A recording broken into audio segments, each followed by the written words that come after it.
తాడేపల్లిలో మాజీ మంత్రి అంబటి రాంబాబు మీడియాతో మాట్లాడుతున్నారు. ఇప్పుడు ఆ లైవ్ చూద్దాం. కుటుంబ నాయకులు, తెలుగుదేశం పార్టీ నాయకులు పూలవర్షం కురిపించారు. ఆయనకి ఘన స్వాగతం పలికారు.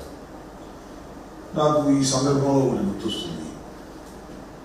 చంద్రబాబు నాయుడు గారు 2014-15లో కూడా ముఖ్యమంత్రిగా ఉన్నప్పుడు పార్టీ నుంచి బయటకు వచ్చిన తర్వాత, పార్టీ అంటే కూటమి నుంచి బయటకు వచ్చిన తర్వాత ఇదే అమిత్ షా గారు అప్పుడు హోంమంత్రిగా ఉండి మన తిరుమల తిరుపతి దర్శనానికి వచ్చారు.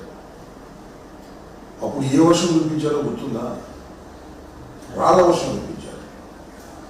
ఎందుకు ఈ విషయాన్ని ఈ సందర్భంగా గుర్తు చేస్తున్నానంటే, నారా చంద్రబాబు నాయుడు గారు నచ్చకపోతే రాళ్ల వర్షము కురిపించగలరు, నచ్చితే పూల వర్షము కురిపించగలరు.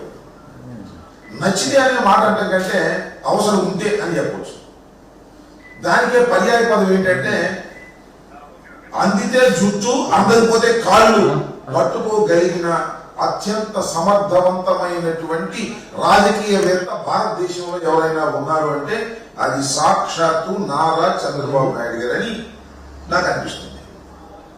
సరే, ఎనీహౌ కూటమిలో మీరున్నారు.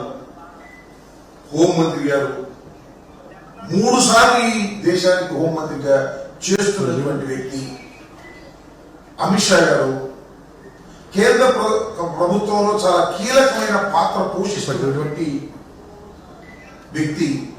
ఆయన మన రాష్ట్రానికి వచ్చారు, స్వాగతం పలికారు, బాగానే. మనకు ఇన్ని సమస్యలు ఉన్నాయి ఈ రాష్ట్రంలో. సమస్యల పుట్ట ఎందుకు అంటున్నానంటే, మనం విభజన జరిగి 11 సంవత్సరాలు అవుతుంది. అనేక సమస్యలు అపరిష్కృతంగా ఉన్నాయి. కృష్ణా జిల్లాలకు సంబంధించి అపరిష్కృతంగా ఉన్నాయి.